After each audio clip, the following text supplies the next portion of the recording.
¿Qué tal? Hoy vamos a meternos de lleno en la Edad del Bronce, pero, ojo, no en la que nos enseñaron en la escuela. Vamos a explorar una versión mucho más oscura, una historia secreta donde los monstruos son reales y de hecho son los que mueven los hilos de la civilización, casi siempre a espalda de la humanidad.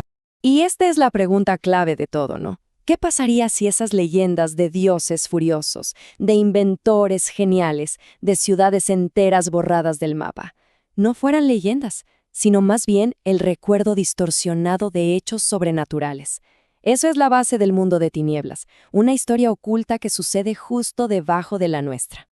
Bueno, para empezar, vamos a darle un vistazo a algunos nombres y eventos que seguro nos suenan familiares. Pero vamos a ver cómo esas historias que conocemos tienen un lado B, una contraparte mucho más siniestra en esta historia secreta. Aquí tenemos a Dédalo. Sí, ese Dédalo, el del laberinto.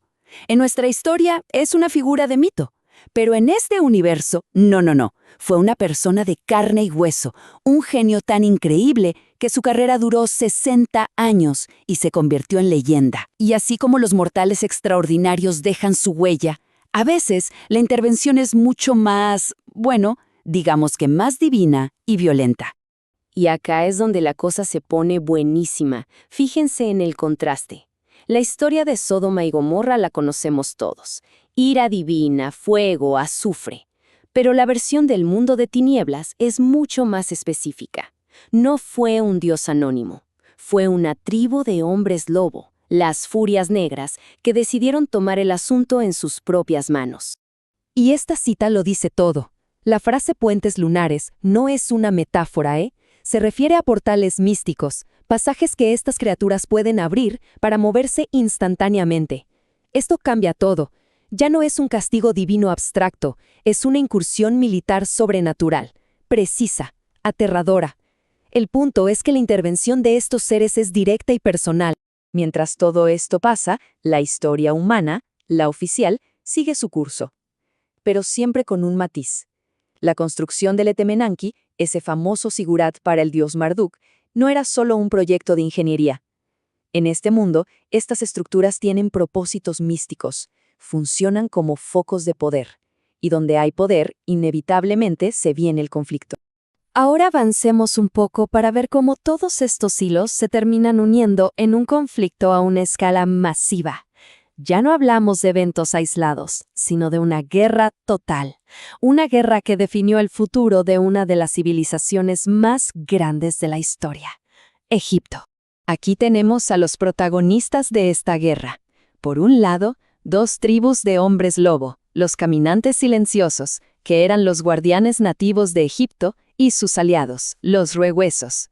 Y en su contra, los seguidores de Set, un culto de vampiros y hechiceros que buscaban corromper y dominar la tierra para su oscuro patrón.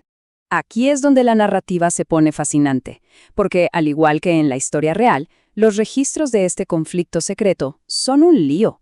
Las diferentes fuentes dentro de este universo dan fechas distintas, lo que crea un misterio, le da una sensación de historia perdida, de algo que todavía se debate.